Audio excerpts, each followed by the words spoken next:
사도 바울을 우리가 이야기할 때 사도 바울은 기도의 사람, 그렇게 쉽게 이야기할 수 있습니다. 왜냐하면 사도 바울이 쓴 서신이 12개에서 13개의 사도 바울의 서신들이 신약 성경에 들어있는데, 그 신약 성경 속에 사도 바울이 핵심적으로 강조하는 몇 가지가 있습니다. 그 중에 가장 첫 번째가 예수 그리스도가 복음이다, 그겁니다. 예수 그리스도만이 우리의 복음이시다. 이게 사도 바울이 말하고 있는 첫 번째입니다. 두 번째는 사도 바울은 나는 복음이신 예수 그리스도를 전하는 사람이다. 그 사명을 받은 사람이다. 그래서 사도 바울은 평생을 복음을 전하는 사람으로 사도 바울은 삶을 사는 거죠. 그리고 세 번째 사도 바울이 말하고 있는 것은 예수 그리스도 안에 거하라. 예수 그리스도 안에 거하는 삶이라는 게 뭐냐? 이렇게 이야기할 때 사도 바울은 예수 그리스도 안에 거하는 삶을 기도하는 삶, 바로 그걸 얘기합니다. 왜 기도하는 삶을 예수 그리스도 안에 거하는 삶이라고 이야기하느냐? 그 이유는 기도할 때에 비로소 내가 하나님의 은혜를 알게 되고, 하나님의 은혜를 아는 것뿐만 아니라 그 은혜에 감사하게 되고, 그 은혜를 감사하는 사람은 소망을 품고 살게 된다는 거예요. 그러니까 사도 바울이 전하고 있는 복음은 예수 그리스도가 복음이시고, 나는 예수 그리스도의 그 복음, 예수를 전하는 사람이고, 너희로 하여금 그 예수 안에 살게 하려고 하는 거다, 그 얘기죠. 예수 안에 사는 것은 결국 우리가 기도하는 삶을 살아갈 때 그 은혜를 알게 되고, 그리고 감사하게 되고, 소망을 품고 사는 것. 이게 사도 바울이 어쩌면 복음을 전하는 일들의 전부입니다. 그런데 사도 바울이 자기의 서신서들 속에서 기도를 한 것들이 얼마나 되냐? 그러면 사도 바울의 서신서들 속에서 기도의 내용들이 한 12번 정도 사도 바울의 기도들이 나옵니다. 그런데 사도행전에 나타나는 말씀은 사도 바울이 쓴 게 아닙니다. 사도행전은 사도 바울의 이야기를 썼지만 누가가 사도 바울을 객관적으로 보면서 사도 바울이 어떻게 살았는지를 기록하고 있는 것이 사도행전입니다. 그런데 사도행전 속에 많이 나타나는 것이 뭐냐면, 사도 바울이 많은 숱한 어려움들 속에서 끊임없이 하나님 앞에 기도하는 거죠. 결국 사도 바울이 내가 이렇게 살았다고 이야기하는 게 아니라, 누가가 사도 바울을 보면서 사도 바울은 기도의 사람 맞다, 이렇게 이야기하는 거죠. 그런데 이 사도 바울이 인생을 살아가면서 가장 어렵고 힘든 순간이 언제였을까? 그가 고린도 후서의 말씀에 나타난 말씀을 보면 내가 여러 번 죽을 뻔하고 강도의 위협과 강의 위협과 바다의 위협과 이런 일들을 내가 많이 만났다. 내가 태장으로 매를 맞고 40에 감한 매를 맞고 이런 매를 맞으면서 죽을 일들을 많이 만나서 살 소망이 끊어진 것 같았다, 이렇게 이야기하는데, 그 일 중에 하나가 아마 가장 어려운 일을 만났을 때가, 인생의 최대 고비를 만났을 때가 바로 오늘 성경 본문에 나타나는 사도행전 27장일 겁니다.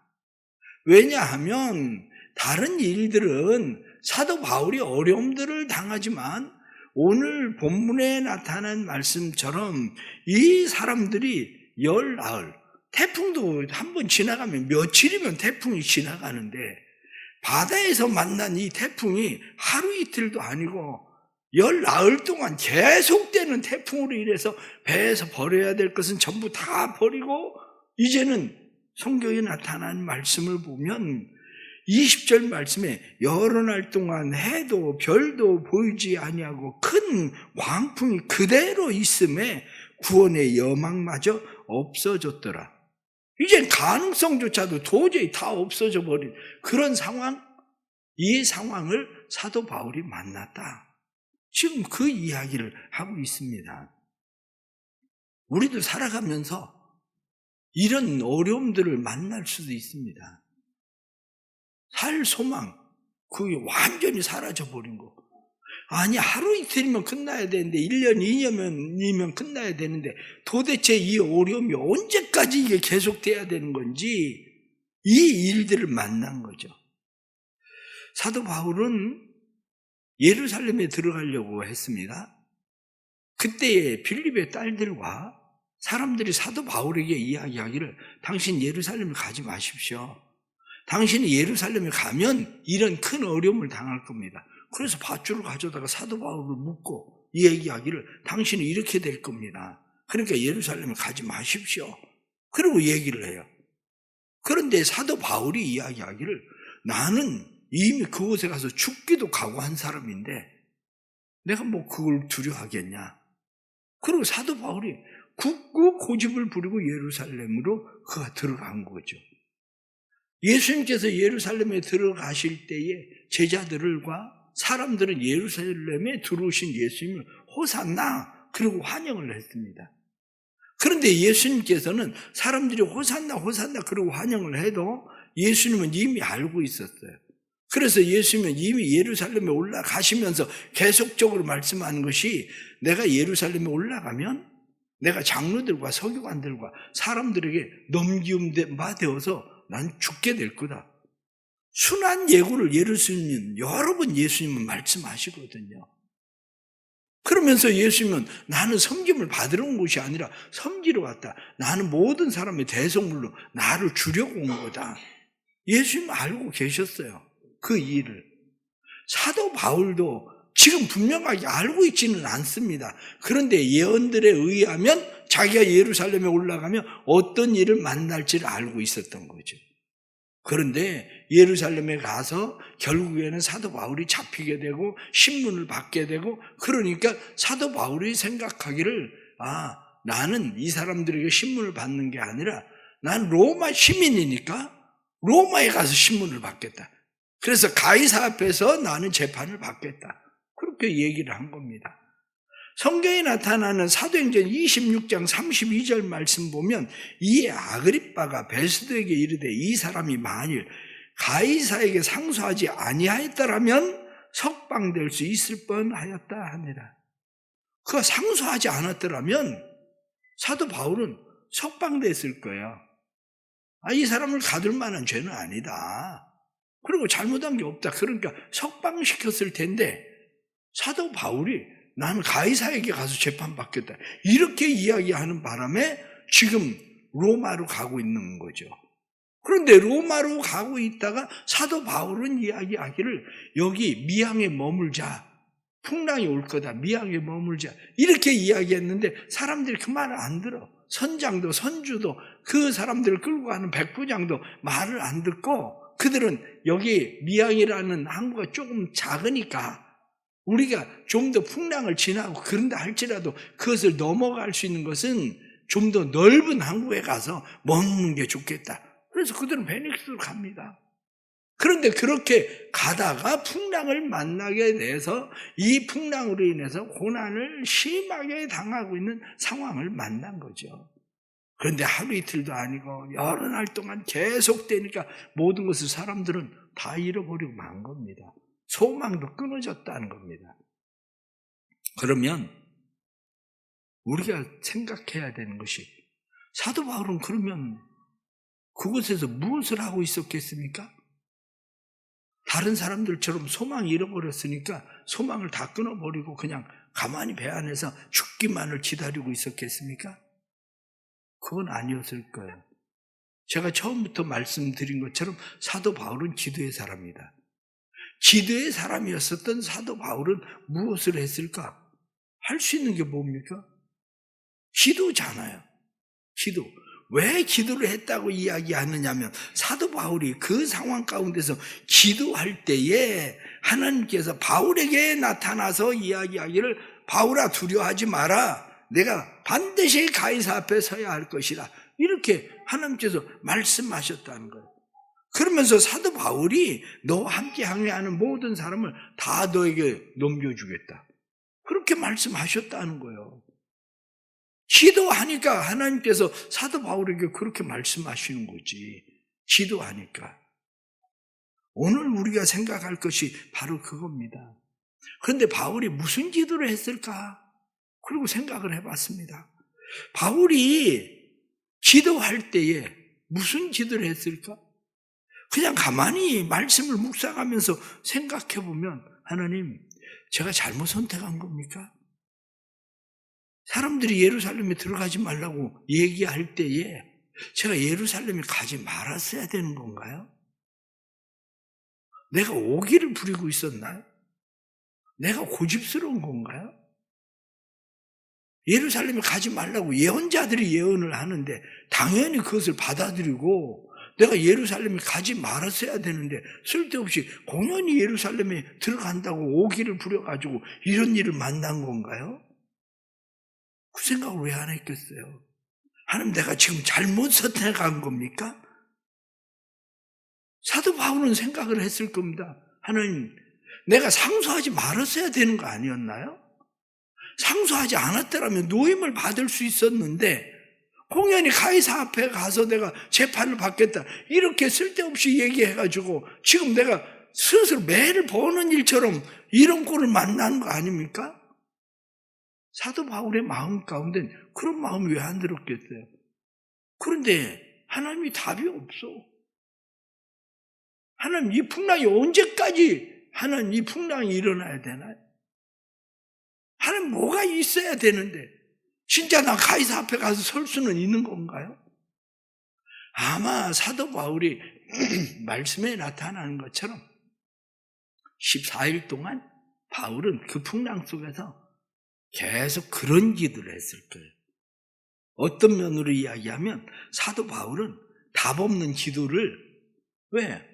응답이 없으니까, 답이 없으니까 답 없는 기도를 사도 바울은 계속 드리고 있었던 거죠. 답 없는 기도를. 그런데 그렇게 기도를 하고 있을 때야 비로소 하나님께서 바울에게 말씀하신 거예요. 바울아, 두려워하지 마라. 네가 반드시 가이사 앞에 서야 될 거다.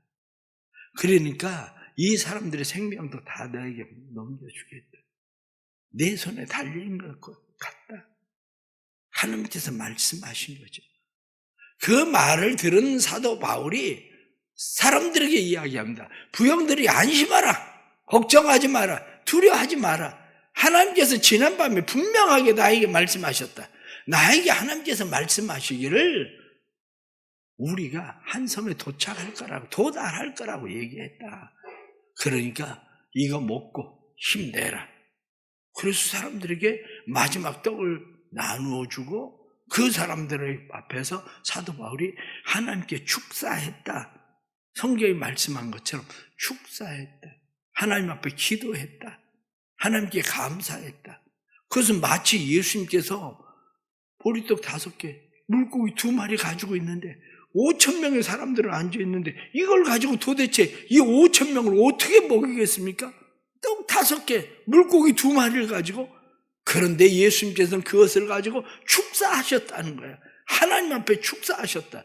하나님 앞에 기도했다는 거예요. 그런데 그것을 가지고 5,000명을 먹이고 12바구니나 나누었다. 성경은 그렇게 말씀하지 않습니까? 그것처럼 오늘 성경에 나타나는 그 이후에 나타나는 말씀은 그들이 다 안심하고 떡을 받아 먹고 배는 깨어져서 다 부서져 버렸지만 그러나 그 사람들이 생명을 하나도 잃어버리지 않고 다 멜리데라고 하는 섬에 도착하게 되었다. 성경은 그렇게 말씀하고 있는 겁니다. 오늘 여러분들과 함께 말씀을 드리고 싶은 게 바로 그겁니다. 아마 우리는 나름대로 사명을 가지고 사는 사람들이 있을 겁니다. 나름대로 사명을 가지고 그래 내가 하나님을 위해서 열심히 살아봐야 되겠다 이렇게 생각을 하고 사명을 가지고 산다고 생각을 하는데 인생이라고 하는 것이 내가 사명을 가지고 무엇을 하려고 해도 그게 항상 내 마음대로 됩니까? 왜냐, 사도 바울은 사명을 가지고 살고 있었어도 사도 바울은 아드라무떼노라고 하는 배에 그냥 갇혀있는 사람이에요. 그 배를 타고 있는 사람이에요. 사도 바울이 자기의 주장대로 무엇을 할 수 있는 사람이 아니라 선주도 있고 선장도 있고 그리고 백부장도 있고 사도 바울의 마음대로 할 수 있는 것도 아니에요. 그런데 풍랑을 만났으니 사도 바울은 미항에 머무르면 좋겠다 이렇게 얘기해도 자기 마음대로 할 수 있는 게 아니잖아요. 그러니 사도 바울이 할 수 있는 게 뭐가 있습니까? 우리 삶이 그럴 수도 있어요. 내가 하나님의 말씀대로 하나님의 뜻대로 내가 살고는 싶은데 내 삶에 주어진 환경, 가정의 환경, 자녀들의 일 등등의 경제적인 모든 일들을 생각하면 내 뜻대로 내 계획대로 할 수 있는 일들이 도대체 얼마나 있습니까? 그렇게 할 수 있는 일들이 거의 없다시피 해요. 그런데 그런 상황 가운데서도 우리가 해야 되는 일이 뭐냐? 기도하는 거예요. 돈도 잃고 명예도 잃고 신용도 잃고 건강도 잃고 가정도 잃고 때로는 미래도 잃고 체면도 잃고 우리의 가진 것이라고 생각하는 것들 다 잃어버렸어도 우리가 해야 되는 것이 있는데 그게 뭐냐면 기도라는 거예요. 그럼 도대체 우리는 왜 기도를 합니까? 지금 이 힘들고 어려운 이 상황들을 만났을 때에 우리는 왜 기도를 해야 되는가? 기도해야 되는 가장 첫 번째는 뭐냐? 하나님의 말씀이 길을 내기 때문에 그래요. 하나님의 말씀이 들려지지 않으면 길이 보이질 않아. 사도 바울은 24절 말씀을 보면 바울아 두려워하지 말라. 내가 가이사 앞에 서야 하겠고 또 하나님께서 너와 함께 하는 자를 다 내게 주셨다 하였으니 말씀을 보면 하나님의 말씀이 길인 거예요. 말씀이 길이라는 것은 종종 우리는 길을 지나가다가 보면 어떤 것을 보게 되냐면 크레인들을 이렇게 막 높이 쫙쫙 서 있는 것이 보여요. 크레인이 서 있는 것을 볼 때 여러분들은 무슨 생각을 하십니까? 아, 여기 건물이 저지나 보다. 아, 여기 뭐 49층짜리 짓는데? 뭐 이렇게. 그런데 49층짜리를 짓는다 했는데 30층짜리를 짓는다고 하는데 보면 위로 뭐가 올라가는 게 아니라 땅만 파고 있어. 땅이 점점 더 깊이 땅만 파고 있어. 그런데 땅을 파고 있어도 여러분들은 무엇을 봅니까? 땅만 쳐다봅니까? 아니에요. 땅을 쳐다보고 있는 게 아니라 우리에게 보이는 것은 크레인이에요. 크레인이 높이 서 있는 것들을 보면 여기 건물이 올라가겠구나. 그게 보이는 거죠. 중요한 것은 하나님의 말씀을 보는 사람은 크레인을 보는 것과 같습니다. 그런데 하나님의 말씀을 보지 못하면 하나님의 말씀이 들리지 않으면 땅만 보여요. 오히려 땅은 점점 더 깊이 들어가. 무슨 얘기냐? 건물이 높이 올라갈수록 땅은 점점 더 깊이 들어갑니다. 건물이 높이 올라갈수록 그냥 단층짜리 집을 짓는데 누가 땅을 깊이 파고 그렇게 땅속 지하를 파고 그렇게 합니까? 그런데 건물이 높이 올라갈수록 막 지하로 몇 층까지 막 계속 내려가잖아요. 왜? 기초가 있어야 되니까. 그런데도 분명한 것은 크레인을 보고 있는 사람은 여기 건물이 올라가는구나. 그 생각하는 겁니다. 그런데 크레인이 보이지 않으면 우리는 건물을 보이는 게 아니라 우리는 들어가고 있는 땅만 보이는 겁니다. 신앙생활이 그런 거예요. 왜 우리는 하나님의 말씀이 들려야 됩니까? 말씀대로 되리라. 그거거든요. 사도 바울은 그 일을 무엇라고 이야기합니까? 여러분들, 주께서 내게 말씀하신 대로 되리라고 나는 믿는다. 그래서 25절 말씀 보면 그러므로 여러분이 안심하라. 나는 내게 말씀하신 그대로 되리라고 하나님을 믿노라. 그렇게 말합니다. 말씀한 그대로 되리라고 믿는다. 기도는 뭡니까? 기도는 결국에는 크레인을 바라보는 것과 같은 거예요.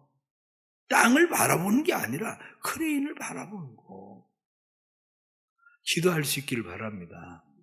점점 깊은 수렁에 빠지는 것처럼 지하로 점점 파고 들어가는 것처럼 느껴질지라도 우리의 삶의 모든 것이 희망이 끊어지고 우리의 삶의 모든 것들이 다 잃어버린 상황에 빠져 있을지라도 중요한 것은 말씀대로 되는 겁니다.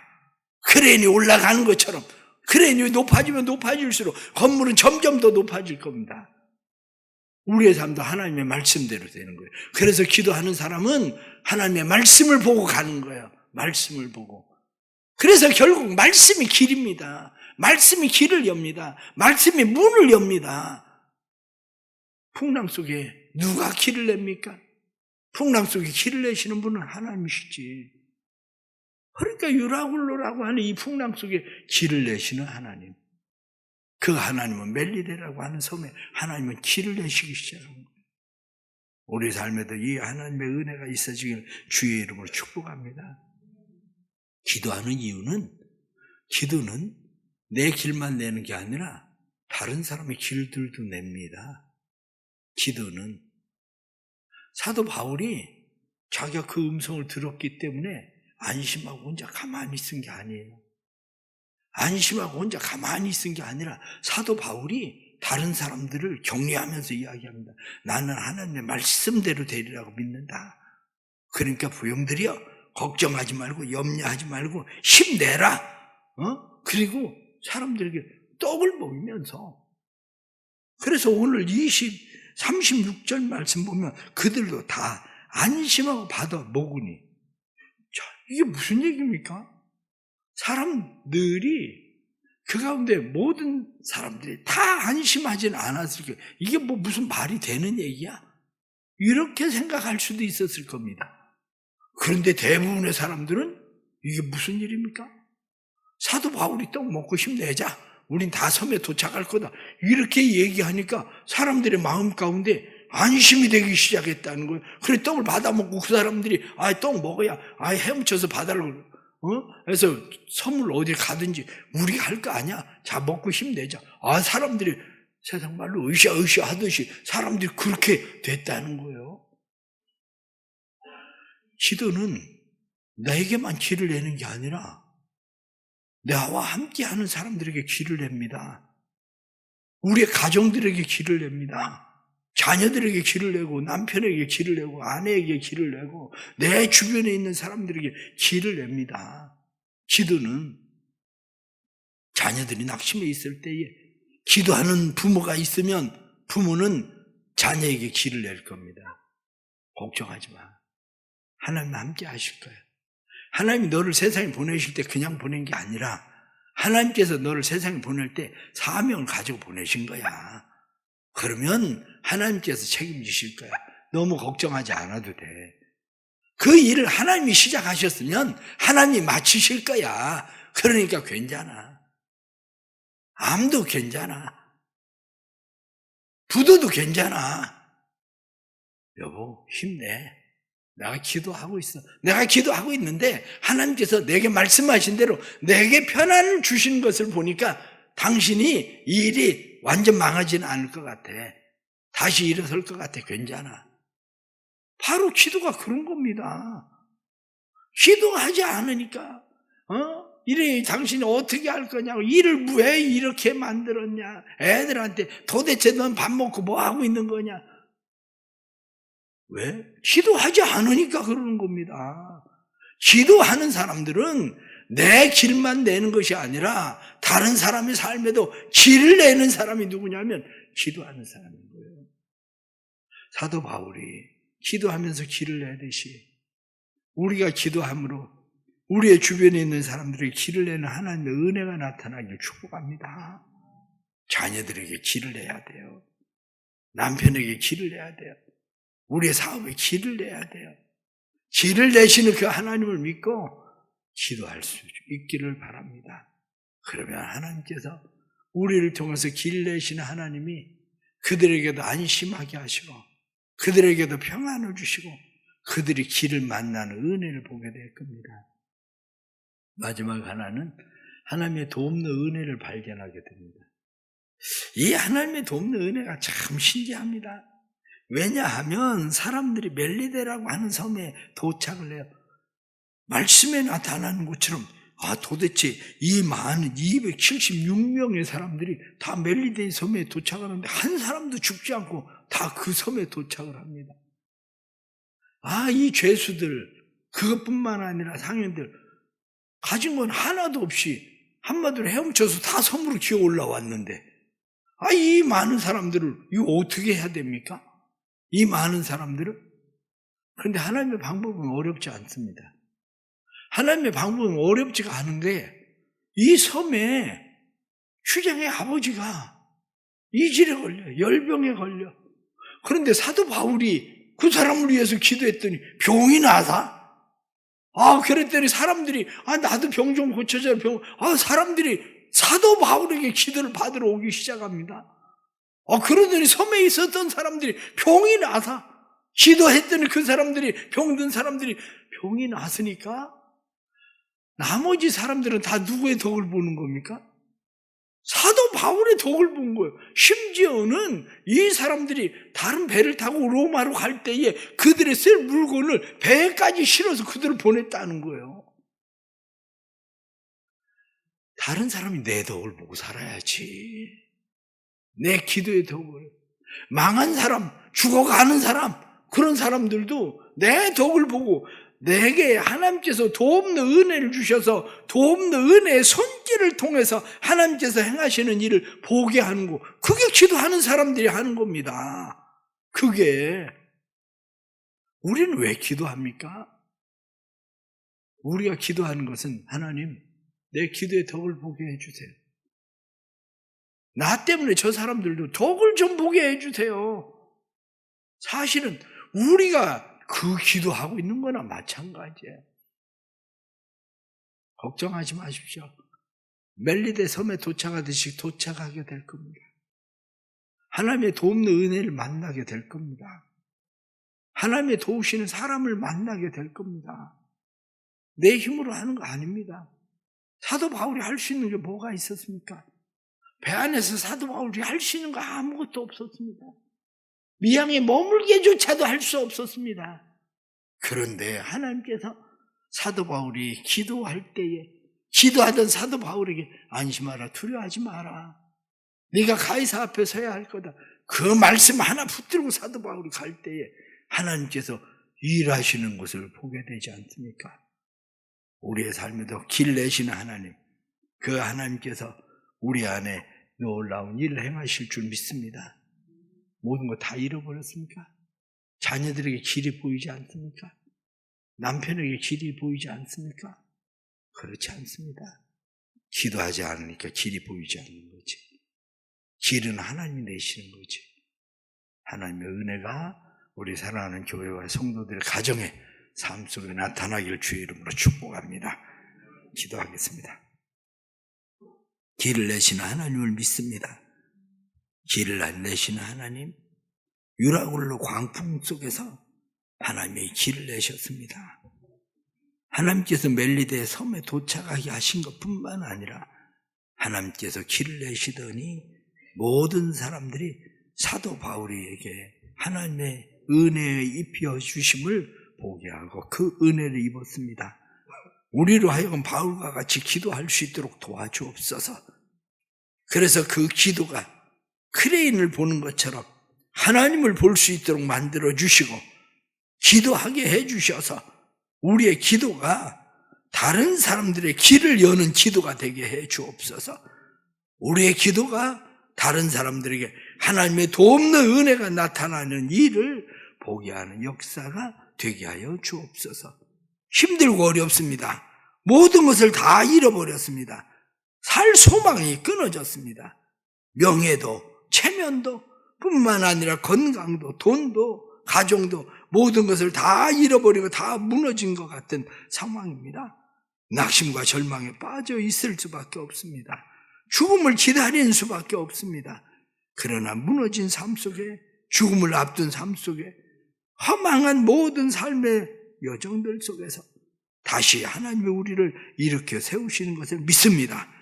기도하는 사람들마다 힘을 주시고 능력을 주셔서 기도하는 사람들마다 일어서게 하시고 하나님의 뜻을 볼 수 있도록 성령님 역사하여 주옵소서. 새벽에 감사하며 하나님 앞에 귀한 예물 드립니다. 감사하며 믿음으로 드린 예물 받아주시고 이들의 기도가 간구가 하나님 앞에 상달되어지는 놀라운 역사로 나타나게 하여 주옵소서. 지금은 우리 주 예수 그리스도의 은혜와 아버지 하나님의 크신 사랑과 성령의 감화 감동 교통하시며 충만하심이 유라굴로 광풍을 만나고 모든 것을 다 잃어버렸지만 하나님의 말씀을 의지합니다. 크레인을 바라보고 건물이 올라갈 것을 기대하듯 하나님의 일하심을 기대합니다.